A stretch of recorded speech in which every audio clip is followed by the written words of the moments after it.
kalau ini eh, konsisten ya Prabowo dengan pidato itu untuk mewujudkan pangan, ya dengan ketahanan pangan maupun kedaulatan pangan, soal penanganan korupsi itu bagus gitu. Tapi kalau nanti komposisi kabinetnya itu tidak mencerminkan itu, nanti pasti mudah disoroti oleh publik, digoreng oleh publik gitu. Ya memang kalau demokrasi kita pengen sehat, tadi juga ada statement kita PR kita soal demokrasi, ya harus ada oposisi. Ya mestinya PDI Perjuangan gitu, itu oposisi gitu, atau Nasdem gitu. Semula kementerian kita ini 34. Nah sekarang ada kemungkinan bisa 49, 48. Apakah ini juga akan membebani fiskal kita, Pak Gumilang? Ya kan pembentukan kementerian baru ini kan tentu menyerap dana juga. Menurut Pak Gumilang gimana nih? Kita tahu bahwa kabinet ini sangat gemuk dan politik akomodasinya kencang banget dan merangkul beberapa komponen dengan ragam reputasi gitu. Ada yang mungkin disebut dengan baik, tapi juga ada yang problematis dan sebagainya gitu.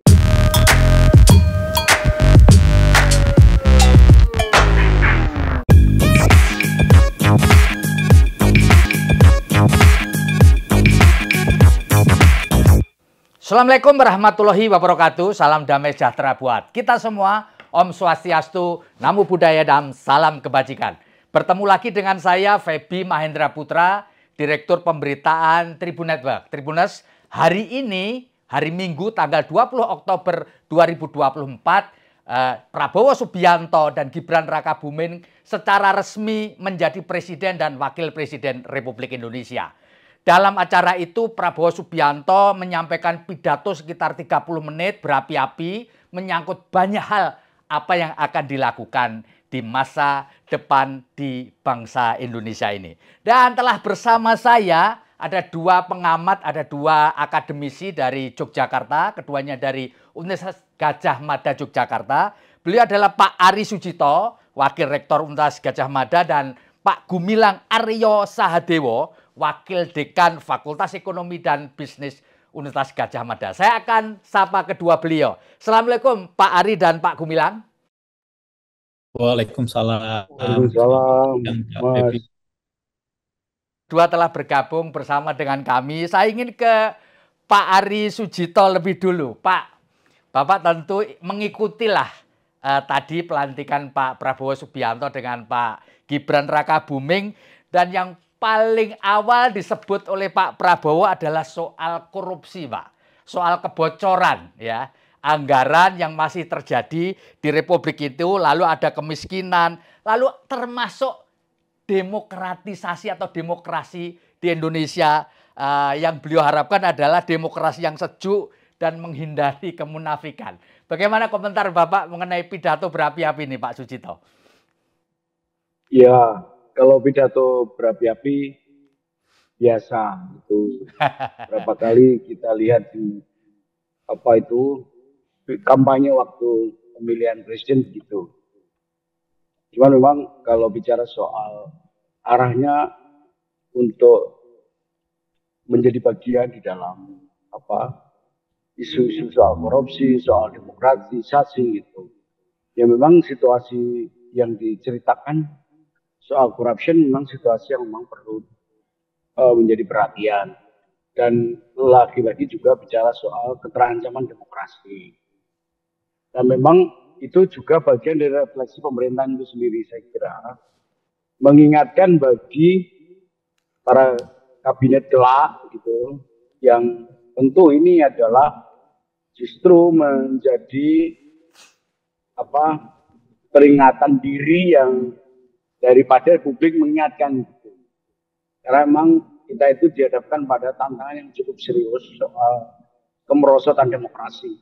Dan yang demikian juga soal distrust yang cukup besar masyarakat pada tata politik dan hukum di Indonesia. Dan itu memang ketika kita bicara soal tantangan ke depan memang tidak ringan.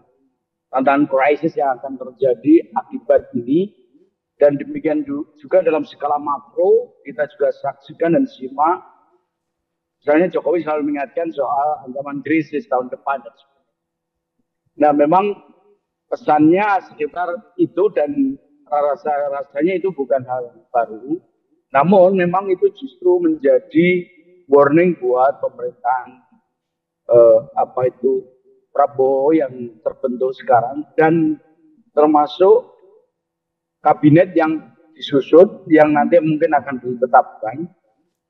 Kita tahu bahwa kabinet ini sangat gemuk dan politik akomodasinya kencang banget dan merangkul beberapa komponen dengan ragam reputasi gitu. Ada yang mungkin disebut dengan baik, tapi juga ada yang problematis dan sebagainya. Gitu. Nah, aku kira pesan yang disampaikan Dalam Pidato itu justru buat armadanya sendiri yang perlu untuk bisa sejak awal menata diri begitu. Karena memang sekali lagi di Indonesia tantangan ke depan itu makin besar, sekaligus berat. Kita bidang politik, bidang hukum, dan juga ekonomi. Saya kira nanti Mas Gilang bisa cerita banyak. Politik dan hukum serta yang dampaknya juga serius itu sebetulnya adalah apatisme politik itu. Kita tahu biaya politik yang makin tinggi, juga pilkada juga tinggi, itu membuat satu pesimisme dan kerentanan. Saya kira itu poin kuncinya kalau saya tangkap. Ini interpretasi saya dalam arti justru apa yang disampaikan Presiden Prabowo itu untuk awak atau untuk armadanya yang di dalamnya dia punya PR yang begitu besar. Itu Mas. Pak Ari, kalau melihat tadi Pak Ari sempat menyebut bahwa kabinet Prabowo ini termasuk gemuk karena lebih dari 100 orang. Lebih dari 100 orang. Apakah ini menurut Pak Ari Sujito bisa berjalan efektif Pak dengan banyak orang kayak begini nih Pak?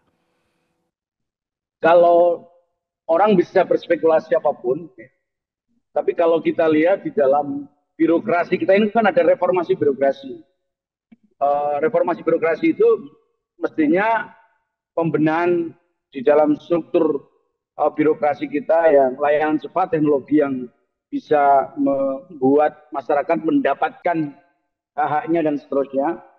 Nah, kalau ditanya apakah ini akan efektif tidak, saya kira nggak bisa dinilai sekarang. Tapi saya prediksi, karena ini lahir dari efektif cangkokan dari beberapa kelompok kepentingan, nggak mudah memang. Sinyalemen tentang soliditas itu menjingatkan terus nampaknya gitu. Saya berapa kali kita lihat itu di media itu statement beberapa calon menteri yang diwawancarai, di situ dipesankan soal soliditas. Nah, memang nggak mudah itu karena hampir semua menteri itu ada wakilnya, gitu. Wakilnya bisa satu, bisa dua. Terus antara menteri dan wakilnya itu belum tentu sama ya, cangkoknya itu yang ditaruh begitu. Nah ini memang kita bisa hanya mengatakan bahwa ini membutuhkan energi baru untuk menghimpun soliditas ke dalam birokrasi, ke dalam tata pemerintahan ini. Dan rasa-rasanya memang kita harus berpikir bahwa mestinya memanfaatkan teknologi, tapi yang terjadi memang karena ini konsekuensi dari politik akomodasi. KIM itu kan plus ya, itu lahir dan dibentuk di dalam struktur politik yang sangat campuran gitu ya. Dan dulunya bersaing jadi masuk, dan dulu Presiden Jokowi dulu ya itu juga Pak Prabowo yang dulu bersaing juga dimasukkan gitu. Sekarang juga begitu gitu, meskipun tidak semuanya. Tetapi badannya ini gede banget ini anunya kementerian ini. Tapi ini tantangan kalau dia bisa manfaatkan energi itu oke. Tapi kalau enggak ya betapa beratnya itu untuk melakukan konsolidasi. Nah, tentu efektif tidaknya sangat ditentukan oleh capaian yang ada. Nanti kita lihat satu semester, terus kemudian 1 tahun kayak apa gitu respon publik dan layanan prioritas strategis yang dibuatnya gitu. Gitu Mas. Sekarang saya mau beralih ke Pak Gumilang Aryo Sahadewo dulu. Pak Gumilang, tadi di dalam pidatonya Pak Prabowo menyebut juga setelah adanya korupsi kebocoran, ada kemiskinan, swasembada pangan, dan swasembada energi Pak Gumilang. Pak Gumilang melihat ini bagaimana ini? dari stressing yang dilakukan Pak Prabowo yang ada kaitannya dengan ekonomi. Silakan Pak Gumilang. Ya, terima kasih Pak Febi. Sebelumnya doa terbaik dan juga harapan terbaik untuk Indonesia ya, dan dalam doa itu terkandung juga doa terbaik untuk Prabowo dan juga Gibran serta kabinet yang akan bertugas. Semoga amanah dalam menjalankan tugasnya. Betul sekali Pak Febi, saya kira pemerintahan Indonesia memiliki capaian yang bisa dikatakan cukup baik ya dalam pengentasan kemiskinan Indonesia dalam satu dekade terakhir. Kita bisa melihat pada saat masa pandemi COVID-19 penurunan angka kemiskinan. Nah, oleh karena itu saya kira yang pertama pemerintah baru ini perlu untuk melanjutkan portofolio program pengentasan kemiskinan Indonesia yang ada. Mulai dari program Keluarga Harapan, kemudian Kartu Indonesia Pintar, Kartu Indonesia Sehat, kemudian pembiayaan untuk usaha dan seterusnya. Namun ada catatan bahwa kemiskinan ini akan berevolusi, artinya kebutuhan rumah tangga, kebutuhan individu ke depan itu akan berevolusi. Oleh karena itu penting bagi pemerintah itu nanti untuk memiliki satu tim atau unit untuk terus melakukan proses monitoring dan evaluasi dari berbagai program pengentasan kemiskinan dan juga untuk mengidentifikasi kebutuhan ke depan untuk pengentasan kemiskinan.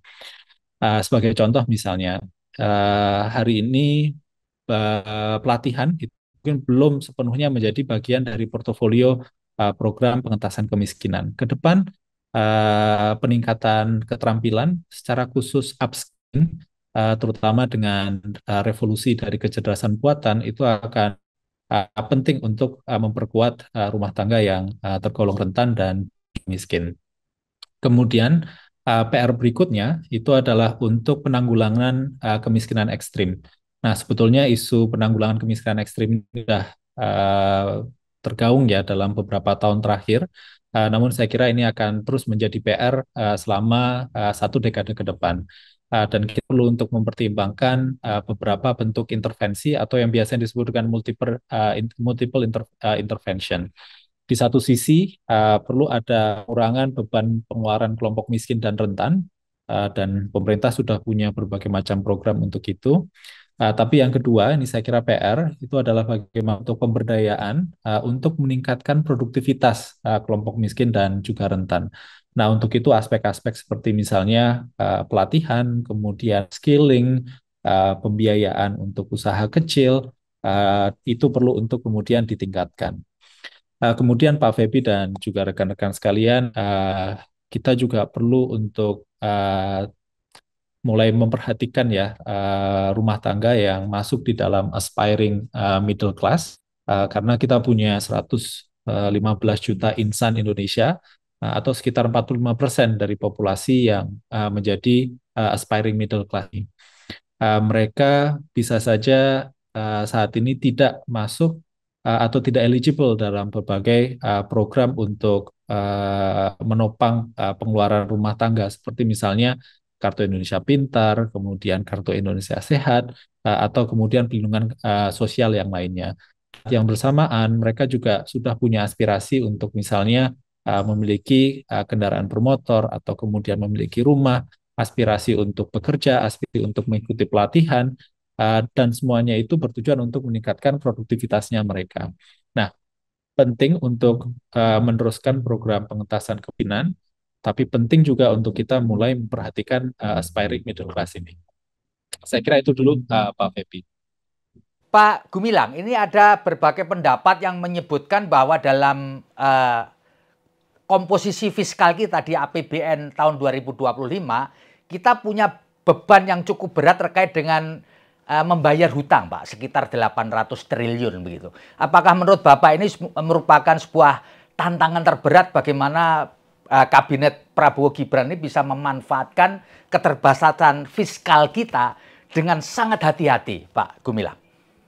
Ya, betul sekali. Ada dua sisi, Pak Febi dan rekan-rekan. Di satu sisi adalah bagaimana pemerintahan yang baru dan juga nanti Kementerian Keuangan itu bisa melanjutkan reformasi perpajakan untuk bisa meningkatkan penerimaan pajak itu sendiri. Kita semuanya memahami bahwa tax to GDP ratio kita masih relatif rendah, misalnya dibandingkan dengan negara-negara Asia Pasifik di OECD. Tax gap kita itu juga bisa dikatakan masih relatif tinggi dibandingkan dengan standar OECD. Nah, jadi berbagai macam reformasi untuk meningkatkan perpajakan itu perlu kita upayakan. Tapi ini juga memang menantang karena kita memiliki sektor informal yang cukup tinggi. Tenaga kerja informal kita bisa dikatakan lebih dari 50%, dan besar kemungkinan dari mereka ini belum membayar pajak. Walaupun mereka juga melakukan aktivitas perekonomian. Tapi di sisi yang lain, selain kita berbicara penerimaan, sebetulnya salah satu PR pemerintahan ke depan itu adalah efektivitas dari pengeluaran itu sendiri. Kita memahami bahwa kita ada kendala nih dari budget yang terbatas. Betul bahwa tahun 2025 akan ada schedule pembayaran utang yang cukup besar, tetapi kita perlu untuk bisa dikatakan pintar dan cerdik ya dalam pengelolaan pengeluaran itu sendiri. Bagaimana kita bisa meningkatkan efektivitas pengeluaran untuk pendidikan, pengeluaran efektivitas untuk kesehatan. Saya kira mindset untuk mengedepankan outcome based budgeting, bukan lagi output based budgeting, ini bukan. Dan kita tidak hanya membayangkan outcome based budgeting itu di tingkat kementerian dan lembaga, tetapi juga penting untuk rekan-rekan di pemerintahan provinsi, kabupaten, dan kota itu untuk mengadopsi hal tersebut. Walaupun ini sudah menjadi bisa dikatakan aspek konseptual yang sudah lama digaungkan, prakteknya masih belum. Jadi tantangan utama itu adalah bagaimana untuk mengoptimalkan pengeluaran yang ada dengan keterbatasan pendanaan yang ada. Namun saya kira dengan reformasi perpajakan yang ada, tren untuk peningkatan tax to GDP ratio, kemudian juga penurunan tax gap itu saya kira bisa dicapai. Pak Gumilang, ini sebelum nanti saya ke Pak Ari lagi. Ini kan ada anomali. Semula kementerian kita ini 34. Nah, sekarang ada kemungkinan bisa 49, 48. Apakah ini juga akan membebani fiskal kita, Pak Gumilang? Ya kan, pembentukan kementerian baru ini kan tentu menyerap dana juga. Menurut Pak Gumilang gimana nih? Ya, kembali ada dua sisi, Pak Febi dan rekan-rekan. Di satu sisi pasti akan meningkatkan biaya yang harus dikeluarkan oleh pemerintahan, struktur baru, kemudian jumlah individu yang akan terlibat itu baru, dan semuanya akan meningkatkan biaya yang ada. Dan itu saya kira sudah diperhitungkan seharusnya. Tapi di sisi lain, seandainya peningkatan jumlah individu dan kemudian pimpinan di kabinet yang baru ini bisa meningkatkan produktivitas di Indonesia, ya kita berhitung benefit and cost seharusnya. Pertanyaan besarnya itu adalah bagaimana Prabowo dan Gibran itu membuktikan bahwa benefit dari besarnya kabinet ini itu lebih besar daripada biaya yang ditimbulkan. Kalau ini ternyata over benefit, nah ini tantangan pemerintahan dan itu perlu dievaluasi. Tapi saya kira selain aspek manfaat dan biaya, pemerintah betul-betul harus mempertimbangkan dan juga merumuskan strategi bagaimana caranya untuk mengatasi coordination problem. Karena mau tidak mau dengan istilahnya kabinet yang gemuk, ini akan ada potensi isu terkait dengan koordinasi, kemudian siapa yang akan mengambil pucuk pimpinan untuk isu-isu strategis misalnya. Sebagai contoh tadi kita bicara kemiskinan, siapa nih yang akan lead pengentasan kemiskinan, dan apakah kemudian kementerian-kementerian di bawah leadership tersebut itu comply dengan tujuan yang ada. Jadi juga memastikan bahwa kementerian tidak bergerak secara silo itu juga akan menjadi tantangan paling tidak setahun 2 tahun ke depan. Iya. Baik, saya bergeser ke Pak Ari Sujito nih. Pak Ari, ada sekitar 15 sampai 16 menteri di Kabinet Indonesia Maju yang kemudian ditarik ke kabinetnya Pak Prabowo Gibran. Ada yang bilang ini bukan lagi second kabinet tapi second kabinet, barang second. Menurut Pak Ari ini fenomena apa ini, Pak? Dari sekian banyak menteri itu sekitar 15 sampai 16 adalah orang-orang yang sebelumnya ada di kabinet Pak Jokowi Ma'ruf. Ya memang ini kan karena kelanjutan dari sebagian dari apa itu pemerintahnya Jokowi, dan sebetulnya secara simbolik ingin menunjukkan ke publik bahwa ada bagian-bagian yang memang ini harus ditarik untuk memenuhi komposisi gitu. Itu secara simbolik pesannya itu. Dan menurut saya memang ya terlalu berharap soal second kabinet agak sulit ya, karena memang yang kita katakan memang chemistry antar menteri itu kan membutuhkan waktu. Ya, waktu Presiden Jokowi itu menyampaikan pidato bahwa transisinya nggak sulit gitu. Dalam arti administratif, dalam arti kelembagaan. Tapi dari sisi politis itu tidak mudah, karena memang konsekuensi dari kabinet yang gede itu membutuhkan juga kesesuaian organ-organ di bawah kementerian. Nah, kalau saya tadi simak memang pidatonya Pak Prabowo ini, Presiden Prabowo ini kan ada tagnya tapi dia nggak baca tag dan dia improvisasi begitu, dan ya kayak kampanye gitu ya, saya cek lihat itu ya. Eh, dan beberapa kali mengulang-ulang gitu.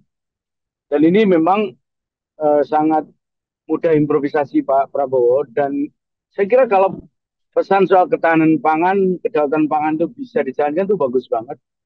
Nah, cuman memang yang sudah dikerjakan Pak Jokowi selama ini menurut saya kedodoran itu. Ya fakta tentang food estate dan seterusnya, terus agenda-agenda yang lain. Nah, tapi yang menurut saya memang sangat tegas betul tadi itu saya lihat soal ini penanganan korupsi harus segera dan seterusnya itu. Saya ingat waktu cara Pak Prabowo kampanye waktu Pilpres ya, di debat Pilpres waktu itu ya, di debat Capres yang waktu itu juga artikulasi dan cara-cara begitu.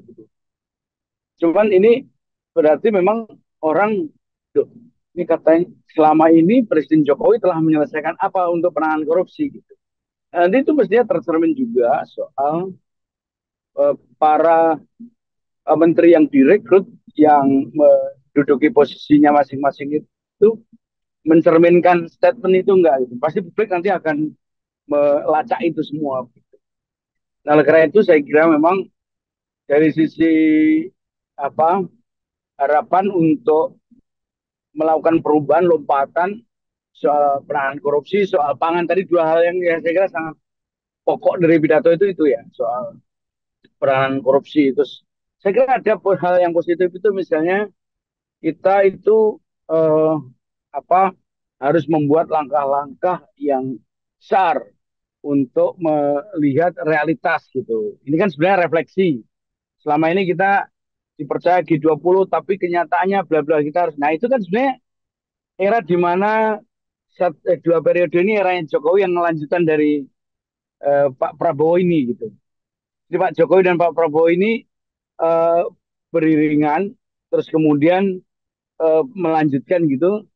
Tapi statementnya Prabowo ini jelas melakukan kritik atas capaian yang dilakukan oleh Pak Jokowi. Nah, saya kira ini memang kalau boleh disebut satu sisi memberi pesan bahwa ada hal-hal yang PR besar fundamental yang harus diselesaikan. Nah, lepas dari itu nanti bisa mampu nggak diterjemahkan ke dalam eh, apa itu agenda-agenda strategis oleh kementerian, paling tidak publik pasti menyimak gitu. Jejak digital itu menyimak kalau ini eh, konsisten ya Prabowo dengan pidato itu untuk mewujudkan pangan, ya dengan ketahanan pangan maupun kedaulatan pangan, soal penanganan korupsi itu bagus gitu. Tapi kalau nanti komposisi kabinetnya itu tidak mencerminkan itu, nanti pasti mudah disoroti oleh publik, digoreng oleh publik gitu. Dan ini adalah hal-hal yang satu sisi harapan, tapi yang lain juga reputasi yang selama ini ada itu pasti akan menjadi diskurs di publik begitu. Itu poinnya di sana. Memang ini tidak mudah itu. Kita lihat tadi ya improvisasinya banget banyak dan waktu pidato ditepuk tangan nih ya.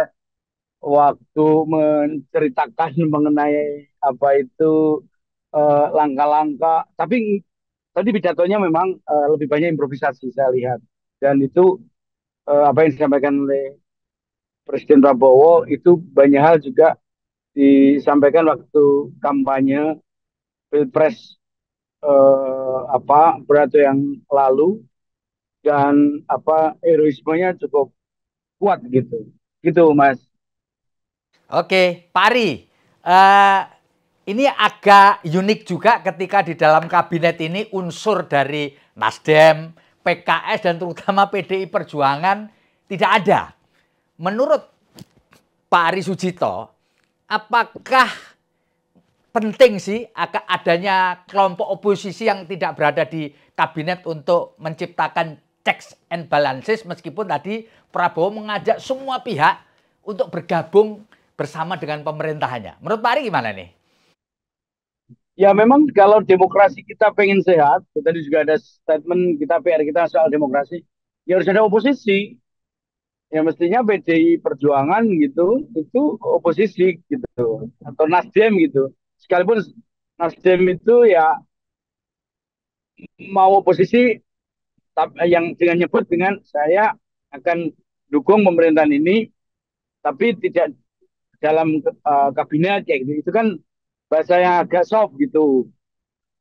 Nah PDIP idealnya juga oposisi sebagai partai yang kemarin posisi kekuasaan kontestasi di luar ini lebih bagus. Nah cuman memang kita tahu ya Mas, kita sedang tebak-tebakan kadang-kadang itu di luar itu gitu. Kalau kita bicara soal Indonesia ini kan demokrasinya nggak terpola, sehingga kadang-kadang ini mestinya logiknya ini gitu, tiba-tiba muncul begini gitu.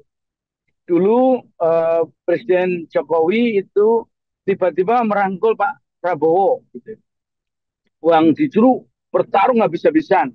Terus fenomena jejak digital saling jelek-jelekan betul berubah. Nah, tapi itu konsolidasi di tingkat elit sehingga tidak saling serang gitu.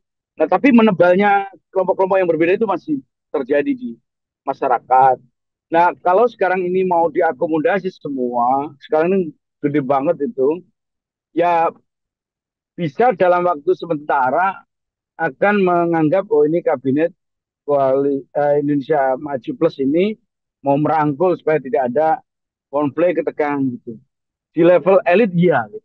Karena di partai sendiri kan ada faksi-faksi. Misalnya di Golkar itu belum tentu satu, tapi ada faksi, terus di kelompok ini lagi. Nah, kalau sekali lagi pertanyaannya, kalau apakah mungkin kita akan bisa menyelenggarakan demokrasi tanpa oposisi? Berat itu. Kalau demokrasi pengen sehat harus ada oposisi. Nah, tapi kan bukan oposisionisme, ya. Jadi bukan bukan anunya, tapi fungsi untuk check balance and balances itu. Karena di masyarakat itu sekarang itu kalaulah nanti uh, partai ini semuanya dirangkul kasih menu begitu, belum tentu rakyat ini tidak oposisi gitu. Gitu loh. Bisa saja partai itu diakomodasi semuanya, tapi belum tentu masyarakat ini mengikuti logiknya semua partai yang dapat hidangan. Tapi sebaliknya juga, kalaulah kita bisa katakan bahwa partai ini bisa dirangkul di partai sendiri ada faksi-faksi sesungguhnya. Kadang-kadang tinggal nunggu momentum gitu. Nah, oleh karena itu energi ini menurut saya kalau tantangannya adalah Prabowo Gibran sebagai presiden dan wakil presiden baru ini harus tantangannya menata bukan hanya secara simbolik dengan merangkul, tapi pastikan juga kan partai-partai itu belum tentu solid. Nah ini yang tidak mudah. Oleh karena itu idealnya ya sekali lagi kita tetap meyakini kalau punya harapan demokrasi, PDIP atau Nasdem atau yang lain yang itu bisa menjadi oposisi supaya keseimbangan agar kualitas demokrasi ini bisa terjaga begitu. Karena sekali lagi statement di pidato awal kan kita lihat terjadi kemerosotan demokrasi dan publik tahu lah terjadi kemerosotan soal ruang-ruang publik yang makin menciptakan ketegangan, politik juga makin mahal. Ini juga harus menjadi PR yang harus dijawab begitu. Hampir semua partai. Ini kan karena kita tahu, Mas, partai itu sekarang menghadapi problem serius gitu. Biaya politik yang begitu tinggi itu tidak mudah untuk membuat mereka punya harapan yang lebih mudah, optimis gitu. Tapi dia komponen di dalamnya sendiri juga makin berat karena politik biaya tinggi yang telah berlangsung selama ini itu membuat rodanya kadang-kadang tersendat-sendat gara-gara mesinnya ini. Ini sudah problematis gitu loh. Nah ini PR buat semua untuk mereform partai. Gitu Mas. Ya, baik. Saya ke Mas Gumilang Aryo Sahadewo. Mas, apakah Mas Gumilang itu cukup optimistis terkait dengan orasi Pak Prabowo untuk segera menciptakan swasembada pangan dalam waktu yang cepat, Pak? Ya, uh, saya kira sangat menantang ya, Pak Feby. 2 tahun, 3 tahun ini cepat sekali berlalu dan PR untuk meningkatkan produktivitas dari petani di Indonesia ini cukup kompleks. Berkaca dari beberapa penelitian yang pernah saya lakukan di konteks ekonomika pertanian, PR-nya ini cukup banyak.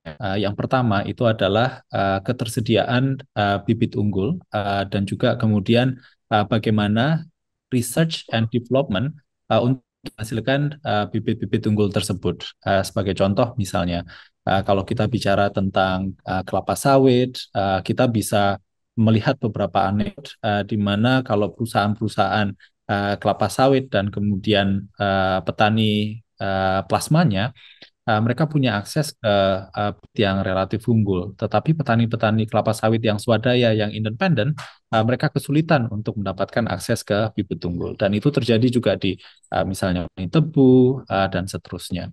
Kemudian yang kedua itu adalah isu terkait dengan akses ke pasar itu sendiri. Bagi rekan-rekan petani yang sudah kemudian menghasilkan itu punya akses ke pasar. Nah, saat ini teknologi dan kemudian digitalisasi itu seharusnya tentu, namun di saat yang bersamaan literasi digital dari rekan-rekan petani ini kan masih relatif rendah. Kemudian yang kedua, dan ini saya kira permasalahan klasik, itu adalah bagaimana kita memastikan dan juga untuk securing akses rekan-rekan petani itu ke pupuk. Karena mau tidak mau pupuk adalah salah satu penentu dari produktivitas yang ada.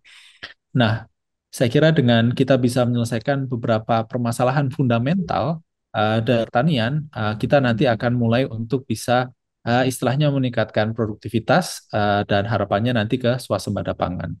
Nah, tetapi di saat yang bersamaan, Pak Feby dan juga rekan-rekan, kita perlu untuk melakukan mitigasi atau kemudian hedging itu sendiri. Dengan kebutuhan kita yang ada, kemudian juga dengan climate change yang itu meningkatkan risiko terkait dengan bencana alam yang bisa meningkatkan probabilitas atau menurunkan produktivitas dari pertanian dan juga untuk meningkatkan harga pangan, bagaimana kemudian pemerintah bisa memperoleh sumber-sumber pangan yang lainnya. Dan misalnya bagaimana nanti kebijakan impornya, timing impornya, mengidentifikasi gap antara kebutuhan dan kebutuhan dalam negeri, persediaan dalam negeri, dan kemudian impor itu sendiri. Nah, ini adalah hal-hal yang perlu direncanakan dengan baik.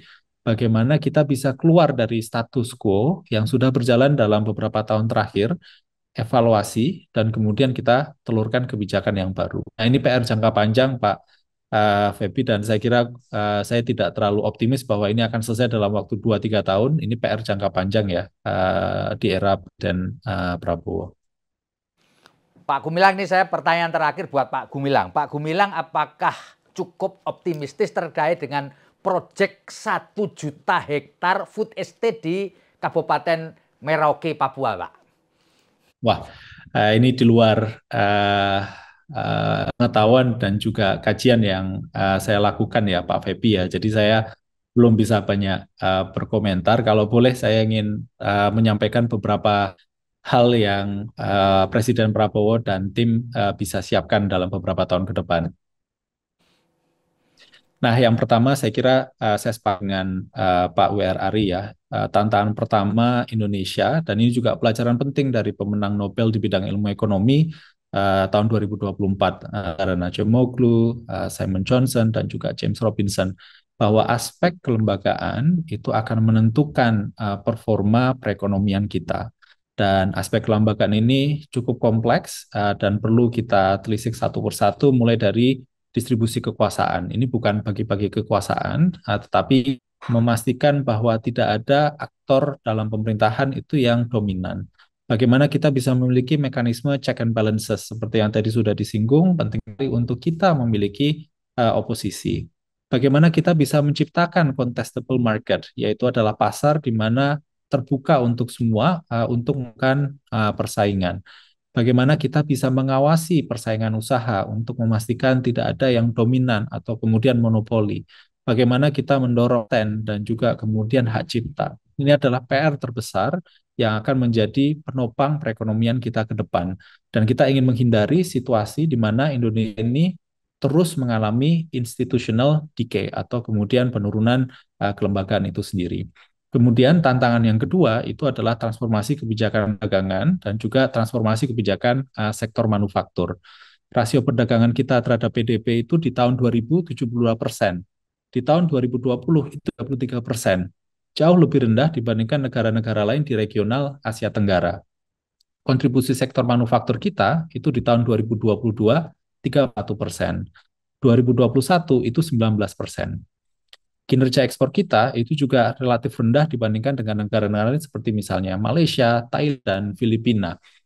Mereka meningkat 12 kali lipat antara tahun 1980 hingga 2020, sedangkan ekspor Indonesia itu hanya setengah. Jadi Anda bisa membayangkan betapa tertinggalnya kita.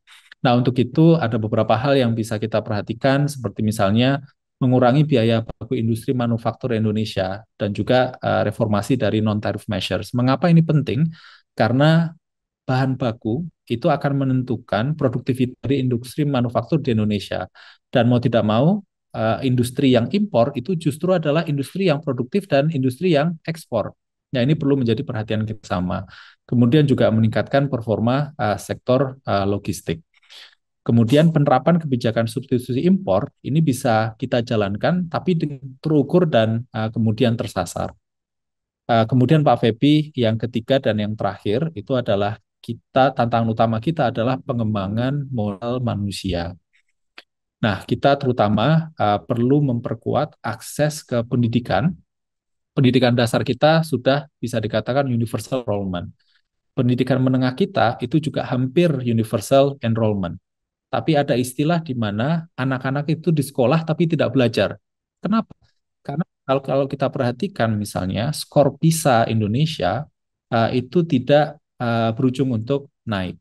Kemudian 82% dari anak usia 15 tahun itu tidak menguasai keterampilan matematika dasar. Jauh di atas rata-rata di OECD. Jauh di atas misalnya tetangga kita di Malaysia maupun di Singapura. Nah, padahal keterampilan anak itu akan menentukan produktivitas mereka pada saat mereka nanti di pasar tenaga kerja. Akan menentukan seberapa mampu mereka untuk menguasai critical skills, seperti misalnya keterampilan digital, kemampuan pemecahan masalah, kemampuan sosial dan emosional, dan juga adaptabilitas. Kemudian kita juga perlu untuk meningkatkan kualitas dari pendidikan menengah di Indonesia. Nah, kalau kita lihat nih, proporsi pendanaan Indonesia untuk pendidikan menengah, itu saat ini yang paling rendah, 10%. Lebih rendah daripada pendidikan dasar, 24%, pendidikan tinggi, 33%. Ini setara dengan pengeluaran untuk vokasi 9%. Padahal, dan ini juga ada di rencana jangka panjang Indonesia, bahwa kita memerlukan shifting dari tenaga kerja yang lulusan itu SMP ke lulusan SMA.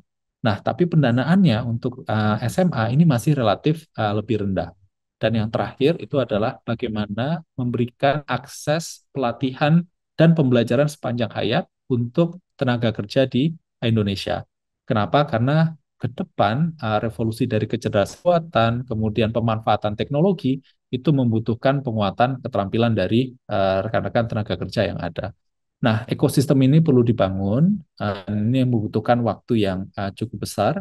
Namun dari berbagai paparan dari tim Presiden Prabowo sebelumnya dan juga dari eh, pidato hari ini, saya berharap besar dan kita semua berharap besar bahwa fokus di pengembangan modal manusia mulai dari pendidikan, kemudian kesehatan, harapan jadi salah satu program prioritas.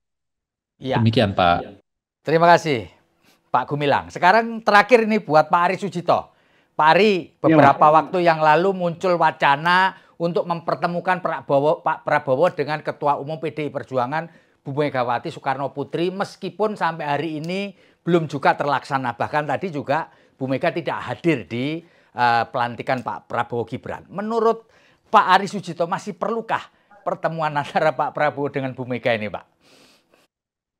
Ya, sebetulnya kan ketidakhadiran Megawati dalam pelantikan itu aja sudah penanda menarik. Jadi kalau soal sekarang itu saatnya positioning, istilah saya itu kalau kita bicara soal konsentrasi, Presiden Prabowo harus bisa mampu membuktikan apa yang telah menjadi bagian di dalam tangkapan publik mengenai yang tadi dipidatokan gitu, dan PDI Perjuangan yang direpresentasi oleh simbolnya Megawati menjadi oposisi, dan sebagian misalnya kayak Demokrat gitu.